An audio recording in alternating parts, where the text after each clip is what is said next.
For almost as long as there have been comic books, there have been attempts to recraft, reshape, and recreate their stories into a continuing, cohesive narrative. Marvel Comics has tried repeatedly to take more than a half-century of comic stories, spread out over thousands of issues, and tried to make them make sense. With the start of the Marvel Cinematic Universe in 2008's Iron Man, the process should have been a lot simpler, right? Unfortunately, the MCU has at times been anything but a straight-ahead story. There have been times when the narrative thread gets lost, and the writers, directors, and actors in the follow-up films have had to pick up those loose threads and weave them into their version of the story. With that in mind, let's look at the top 10 times that the MCU has had to hit the reset button and smooth over some glaring inconsistencies. But before we start, want to enjoy even more great film lists and Marvel videos? Check out our friends over at The Binger for more Marvel movie theories, and so much more.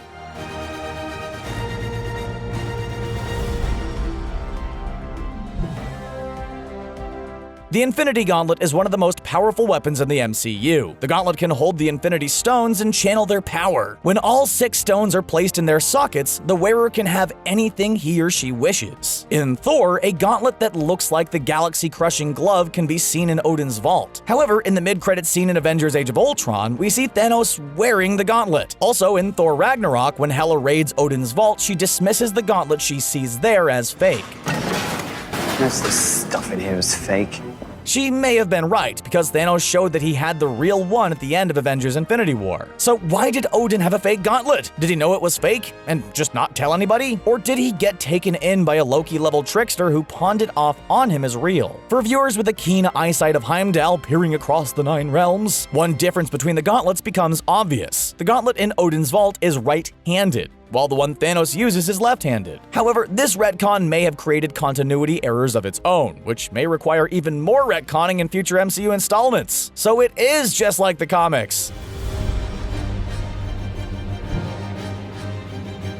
In the lineup scene in Guardians of the Galaxy, Nova Corps officer Roman Day calls Gamora the last surviving member of her species. According to Gamora herself, Thanos murdered her parents, adopting her during her childhood, and forced her and her sister Nebula to fight each other to earn his praise. Since Nebula usually came out on the short end of the stick on those fights, Thanos replaced her biological parts with cybernetic enhancements. However, in Avengers Infinity War, we see Thanos separate the rest of her people in half, with his troops murdering one half while guarding the other half. If the rest of her species survived, did she not know about it? If they didn't, and if Thanos didn't kill them, then who or what did? Although Marvel Studios' plan was for Thanos to be the big bad at the end of Phase 3, Feige and company were still not sure about what his motivations would be, and how those motivations would affect characters like Gamora. For instance, in the post-credit scene after Avengers, a Chitauri warrior tells Thanos that to invade Earth is to court death, to which Thanos responds with an eager smile. This reaction would line up with the version of the character seen in the comics,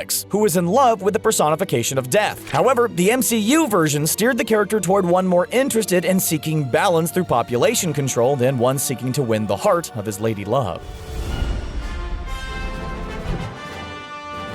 In both Thor and Avengers, Loki is portrayed as a scheming, conniving, backstabbing villain, and proud of it. He conspired to steal the throne of Asgard from his brother. He brought an alien army to Earth, and he murdered S.H.I.E.L.D. agent and Captain America superfan Phil Coulson. Any of these actions would qualify Loki as an unrepentant bad guy. So all of them should make him an all-time menace, with audiences waiting for the fearless heroes to bring him to justice. But what if Loki wasn't so bad? What if all the evil he perpetrated wasn't really his fault? What if a more powerful being took control of his mind and made him do such awful things? According to Marvel.com, that's exactly what happened. While Loki was using his scepter to control the minds of Clint, Hawkeye, Barton, and other S.H.I.E.L.D. agents, Thanos was supposedly using the mind gem contained within the scepter to control Loki. After Loki was freed of Thanos' mind control, he went on to help Thor defeat Malekith in Thor the Dark World, freed Thor and the other prisoners of Sakaar in Thor Ragnarok, and sacrificed himself against Thanos in Avengers Infinity War. And his upcoming Disney Plus streaming series had absolutely nothing to do with his turn toward the light side.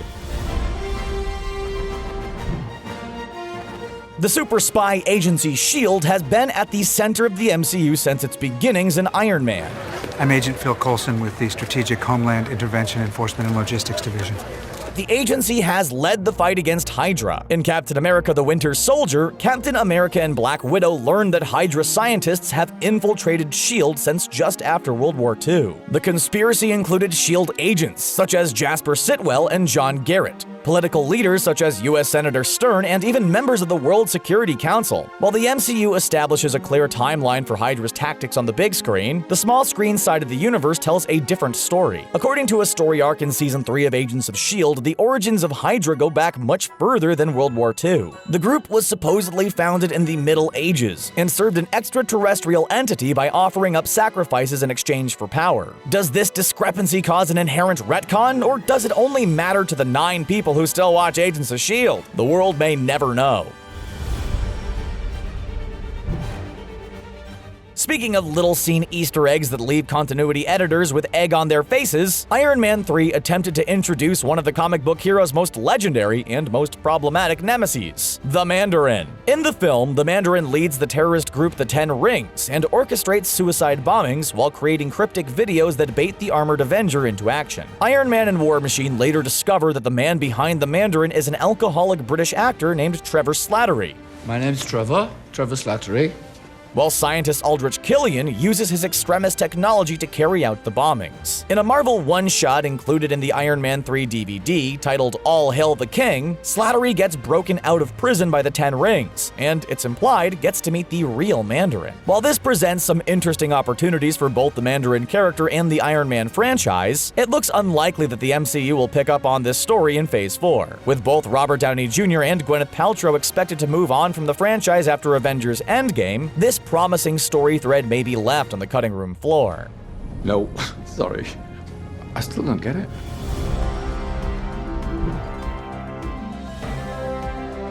Speaking of promising story threads left behind in continuity purgatory, The Incredible Hulk showed hints of what the MCU could do with the Green Goliath. The second film in the MCU laid out storylines that featured many of the Jade Giant's enemies, including the Abomination and General Thaddeus Thunderbolt Ross. In the post-credits scene, Ross has a drink in a dive bar when a well-dressed Tony Stark walks in and makes him an offer. "We're putting together a team," Stark tells the General. "Who's we?" he asks. That "we" was supposed to be those superpowered beings recruited by S.H.I.E.L.D. to join the Avenger Initiative. Their first planned mission: go after the Hulk. But somewhere between then and the first Avengers film, the mission gets derailed from capturing the Hulk to getting him to join the group. However, the malleable Marvel movie timeline makes it difficult to determine when Stark approached Ross, especially in light of Iron Man 2, when S.H.I.E.L.D. wanted to keep the invincible Iron Man, but get rid of snarky Tony Stark. Another one-shot, The Consultant, featured on the Thor DVD, attempted to straighten this out by setting up Stark to be a patsy for S.H.I.E.L.D.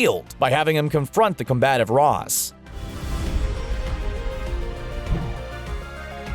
After several successful films in the 2000s and a couple of not-so-successful ones, fans of a certain web-slinger got their wish in Captain America: Civil War. Spider-Man, the face of Marvel Comics for over half a century, would officially join the MCU for his first appearance. While Civil War may have marked the debut of a certain friendly neighborhood Spider-Man into the ranks of the MCU heroes, some sources believed it wasn't the first time audiences had seen the youngster behind the mask, Peter Parker. According to both Spider-Man Homecoming star Tom Holland and Marvel Studios head honcho Kevin Feige, Peter Parker popped up in Iron Man 2 as a boy in a shell-head mask during a fight scene involving hammer drones. "I can confirm that this is Peter Parker," Holland told the Huffington Post. "It's cool. I like the idea that Peter Parker has been in the universe since the beginning." Another figure that has been in the MCU since the beginning has been Howard Stark, the iron-willed father of Tony and founder of Stark Industries. The elder Stark developed the Vita-Ray machinery that turned skinny Steve Rogers into Captain America. His company would go on to earn contracts with military forces around the world to make weapons. But what if Howard Stark was more than just a successful businessman and inventor? And what if those military contracts gave him access to the halls of the most secret of spy agencies? Stark would serve as one of the founders of S.H.I.E.L.D. He would work with the agency until his death in a car accident on December 16, 1991. But how could one man have the time and energy to run a billion-dollar corporation and head up a super-secret spy agency? Was S.H.I.E.L.D. a worldwide counter-terrorist force, or was it simply a testing bed for Stark's weapon designs? Was Howard Stark's work with Captain America the inspiration behind the Avengers Initiative, which S.H.I.E.L.D. director Nick Fury would use to create his son nearly 2 decades later? Unfortunately, it looks like neither Tony nor the audience will get the answers to these questions anytime soon.